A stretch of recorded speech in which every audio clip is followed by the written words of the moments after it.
Hi, friends.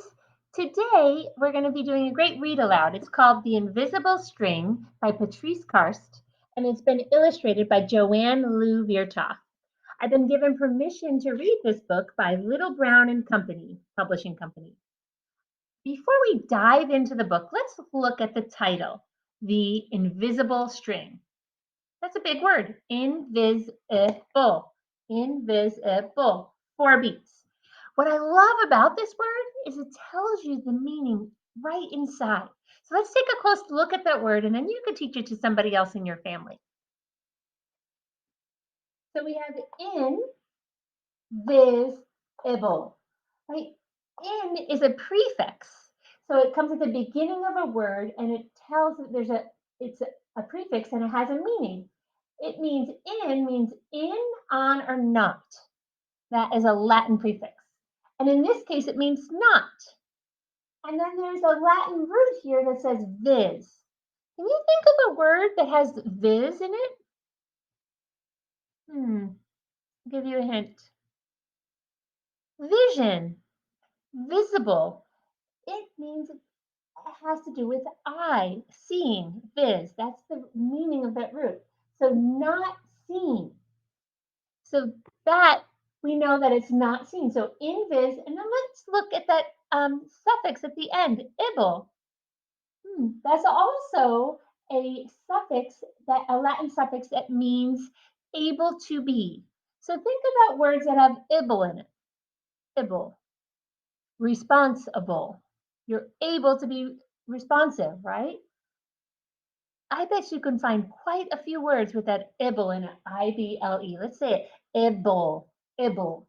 So it means able to be. I am able to be responsible, responsible.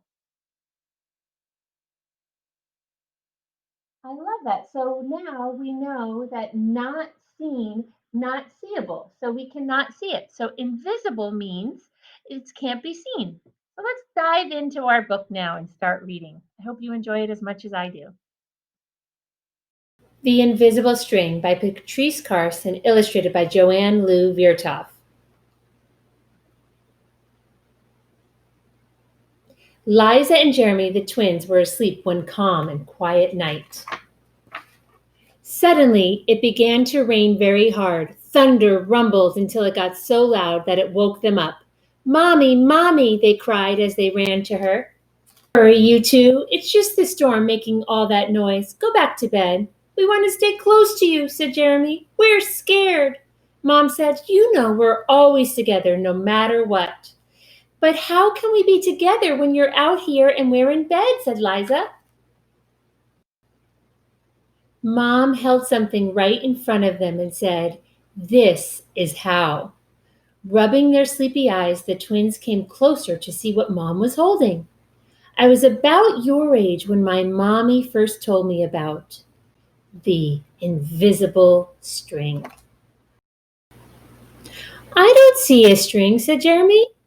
"You don't need to see the invisible string. People who love each other are always connected by a very special string made of love."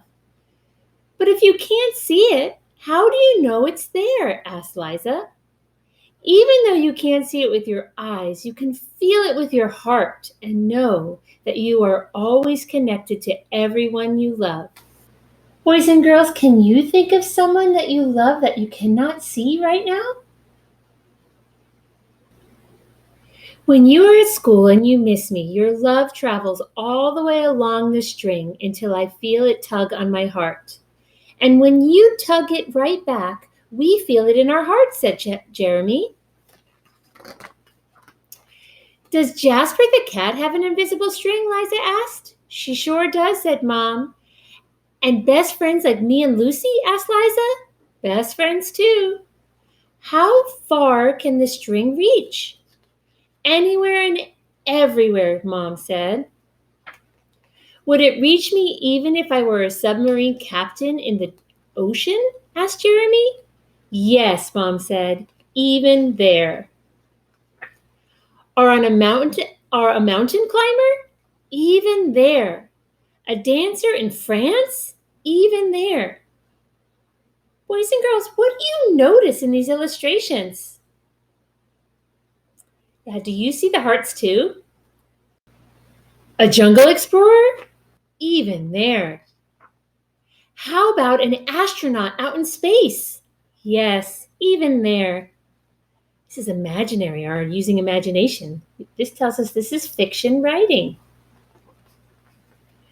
Then Jeremy asked quietly, "Can my string reach all the way to Uncle Brian in heaven?"